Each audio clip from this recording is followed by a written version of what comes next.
Welcome to the spring edition of Jacket Pride TV. My name is Justin Ewan, here with Coach Mark Mitchell. We want to give an update of some things that are going on in the spring semester in our football program. Recently, we've had some young men get some awards. We're going to introduce those men in just a little bit. Coach, let's talk a little bit about the four pillars of your program. In your film room, you have four posters that have players on them and team plays and that kind of thing on them. Tell us a little bit about those four characteristics and how they're kind of the foundation for your program. All right, well, our first one is attitude. We believe that you've got to have a good attitude to be a good football player. I've seen a lot of great athletes with a bad attitude not get their full potential, and I've seen a lot of athletes that's about average be really good football players because they have a great attitude and good work ethic. And along with that, our second pillar would be effort. We think if you got a good attitude and you give good effort every day, our football team's going to be successful. We try to give our kids to give effort on the football field, in the weight room, and in the classroom. And so that was our second one. Our third one is commitment. We want everybody to be committed to football. And to be on our commitment poster, you have to make every summer workout, practice in every practice, and play in every game. And this year we have 12 young men that met that criteria that will be on our poster this year. And then our last one is teamwork. If you have great effort, good attitude, and you got commitment to getting better with the football program, then I think teamwork is your next one. You got to be able to work with a guy beside you to make him better, and him work with you to make you better. We're all the time going to be working with people with different personalities and different abilities. It's up to you to be a good teammate and work with them to make sure that you're getting the full potential out of both of you. We will also be today, we had 5 young men that made all A's on the first semester. We will be highlighting them later. I will say those guys do an excellent job in the classroom, but it was for all A's. Now, we had a lot of kids make all A's and B's. We had some miss it just shortly. It's been a very different year. Sure. A lot of online work, a lot of stuff with kids that with the technology. Some's worked, some hadn't worked, sure. So we're trying to figure all those things out. But our kids are trying to get better in the classroom too, and so we'll highlight those in a minute. And we just trying to do this, y'all, to let y'all know what our program's about and what we stand for here at Winston County High School. So let's talk a little bit about the classwork. You talk about it being a different year. My wife's an educator, and you've been in education for a long time. So compared to the previous years, how's that? I know it's probably not even comparable, really, but tell us a little about the kids. It seems like that many kids are making all A's and B's and passing. That speaks well to our student body, also to our teachers. Well, this year's been totally different than any other ones because when you're doing school this year, you got really 3 grade books. You got one on paper, one in Schoology, and one in I&L. Right. And you're trying to keep up with it and trying to put all that in as teachers. And then if work is turned in late in Schoology, you don't have a notification, so the kid has to tell the teacher they got to go back, find the work, grade the work, then be able to have enough time to put it in the grade book in Schoology, then put it in I&L. Right. So that's been a big challenge because a lot of times your internet may not be working at the house, sure. The program may not be working, right. And so the teacher and students are trying to work out on what's late, what's not late, what's been turned in, what hadn't been turned in. It's been a work in progress with our students and our teachers this year. And if everybody just keep being patient with it and working with it, nobody's ever went through a school year like this before. I know I have not. Well, we go virtual for months at a time, and it's all on the kid to do, which is very stressful for the kid, which is also in turn very stressful for the teachers because they don't see them face to face. They don't talk to them every day. They can't remind them about work. Sure. It is a lot of variables into that, but there's not me and Mr. Cole have talked about this. There's not a book out there that says this is how you teach during a pandemic. Sure. There's no out there. So our teachers here at our school are doing the best they can.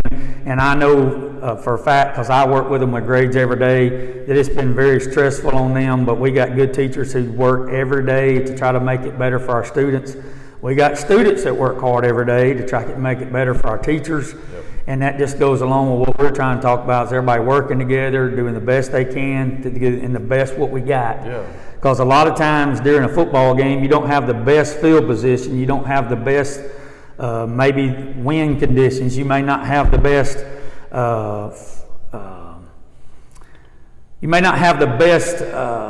being ahead or behind in the game. You may not be in the best situation, but then you've got to work through it with your teammates and figure out, how do we fix this? Yep. What do we do? Don't get frustrated. Just work together, be a team, get through it. And so those are a lot of the challenges our teachers are facing here this year and our students are facing. And we will be really happy when May rolls around and this school year's over. Football season was a little rough too with all the COVID rules and stuff that we have to go by. Our kids have done really good by following all those rules. But you know, we're doing the best we can with what we got and how we got to do it. So, well, I think kind of some of what you're saying, that teachers and students both to be commended, and Jeff Cole, Mr. Adderholt, and Ms. Tucker, you know, they're doing a great job. Doing a great job of leadership there in our central office. So, you know, it's been a different year. We've not had a chance to interview since the season completed. Kind of give you some feelings about how the season went this year, and then we're going to talk a little bit about spring ball as well. We started off a little slow at the beginning. Just a lot of variables there at the beginning, but then our kids believed in themselves and they did a great job of finishing strong. Had a good win at Faultwell there over a ranked team. You know, it's probably been a while since we beat a ranked team. Had a good home game. Crowd was great. It was electrifying. Sure. I mean, it was just a fun Friday night. And then we go to Red Bay and we get in the red zone. One or two things don't happen go our way. Ball game's really a 14-0 ball game. They scored, you know, 2 late ones there. And then we didn't hold up our end of the bargain. As coaches, we've already sat back trying to figure out what can we do to make ourselves better. We always want to learn from a loss how to make us better. But I thought last year that our team come together with those 4 pillars we talked about, and it was a fun year. It could have been real stressful. We tried to make it as fun as we can because we didn't know if that was going to be our last practice or our last game. Sure, that's right. We didn't know if they were going to cut the season short. And the kids here on our football team just did a great job of every day coming to practice and enjoying it because you don't know it's your last one. Right. And we've talked to the coaches. I think we had one bad practice all year long. And I don't know if I've ever been through a football season where I can say we only had one bad practice because there's a lot of them and they're hot and they're tiring. Right. And it's difficult on the kids. It's a grind after you've been out there about 10 or 11 weeks. And but I say this, I was real proud of them. We're heading in the right direction. Our junior high once again went undefeated, had a great season, and then since the season's been over with, our kids have been busting hard in the weight room every day. We're about to wind up our first 8-week, 9-week workout rotation. So the week before we get out for spring break, we'll be maxing again, and then starting our second rotation here when we get done, and that'll lead us into spring training, which will be in May. And parents, I will release this week a schedule that will have spring training dates, and it will have all summer dates on it too, whether it be 7-on-7 lineman camp, all the dates that we'll work out and stuff here at school, so you can plan your vacation or whatever y'all need to do as a family, which I hope you do. Go out and fun and enjoy your kids.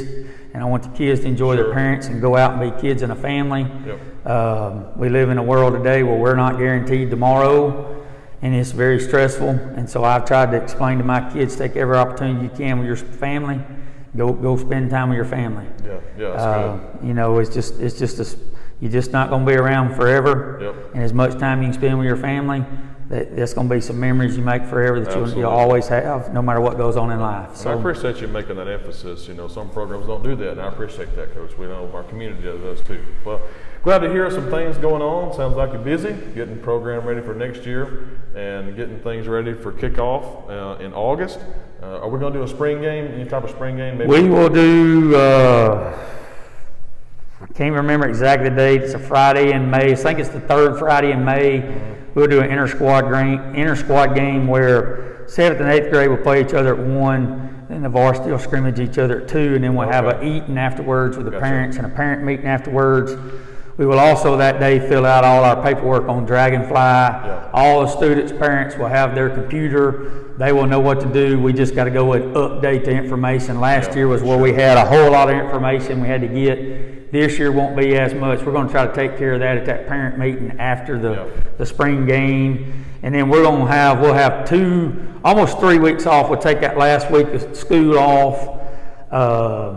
and then we'll have 2 full weeks off to let them be kids and a family and go do stuff, and then we'll start back and do our summer workout program, and then we'll take the last week of July off before we start back. I think it's August 2nd we start back football practice. So, and it'll be here quick. I mean, it's already been 4 or 5 months now, and it just goes by like that, and it'll be quick. And we're excited to get back playing football and doing the things here to make people proud in our community. If you haven't been out on a Friday night lately, you're missing out on some good football and some good kids that represent our community well. I agree. Well, Coach, it's good to catch up with you, and we'll introduce some of our young men in just a minute that have gotten all A's and an effort award and an attitude award. And Coach, we look forward to maybe catching up with you. Maybe sometime this summer we'll do this again and preview the season. Yes, sir. Sounds Thank good. you. Good to see you, Coach. Thanks. This morning we're doing an update for spring semester football and interviewing some of our young men. Some of them are getting some awards in the coming weeks, and we want to highlight some of their accomplishments. This morning I've got 4 young men that have a great accomplishment academically. These 4 young men are made all A's in the fall semester, and we're thankful for that. So we're going to let each one of them introduce themselves. Tell your name and your grade. I'm Braden McSpadden in the 10th grade.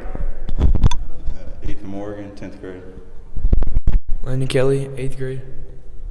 Morgan, 8th grade. So we got several guys from the middle school and also from the high school here who've made all A's. Guys, what's it been like doing virtual, some in the classroom? Has that been a challenge for you?